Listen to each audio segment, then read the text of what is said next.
Hello cooking lovers, welcome back to our channel Summi and Jamie's kitchen. আজকে আমি বানিয়ে নিয়েছিলাম একটা ডায়েট স্পেশাল রেসিপি। এটা খেলে কিন্তু আপনি মোটা হবেন না, কিন্তু চিকেন খাওয়াটা হয়েই যাবে ডায়েটের মধ্যে। প্রথমে আমি বোনলেস চিকেন নিয়ে নিয়েছি। চিকেনটা প্রায় 100 থেকে 150 গ্রামের মধ্যেই ছিল। এবার চিকেনগুলোকে আপনারা দেখেই নিয়েছেন, আমি একটু থেতো করে নিয়েছি যাতে মশলাগুলো চিকেনের মধ্যে খুব ভালো করে যায়। নাহলে গোটা অবস্থাতে থাকলে দেখবেন চিকেনের মধ্যে মশলা খুব ভালো করে ঢুকবে না। আর আমি যেভাবে একটু একটা শক্ত জিনিস দিয়ে একটু থেতো করে নিয়েছি, এর ফলে চিকেনটা একটু নরম হয়ে গেছে আর মশলাগুলো সব ঢুকে যাবে। একটা বাটা মশলা দিয়ে দিয়েছিলাম, আপনারা কমেন্ট করলে অবশ্যই কি কি মশলা দিয়েছিলাম আমি ডিটেলসে বলে দেবো।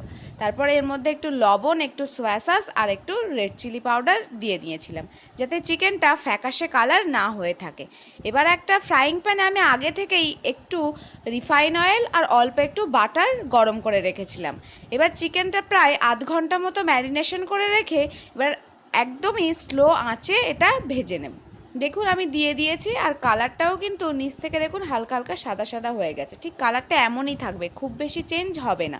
এবারে আপনারা আবার একটু উল্টে পাল্টে নেবেন, আর দেখবেন যখন চিকেনের কালারটা একটু হালকা হলুদ হলুদ হয়ে আসবে তখনই বুঝে যাবেন যে এটা একদম রেডি হয়ে গেছে। আর চিকেন কিন্তু কুক হতে খুব বেশি লেট হয় না। এর মধ্যে আমি বিভিন্ন রকম ভেজিস অ্যাড করেছিলাম। আমার বাড়িতে ছিল ক্যারট আর সাথে ছিল টমেটো। আমার টমেটোটা খুব ভালো লাগে বলেই আমি এর সাথে অ্যাড করেছিলাম।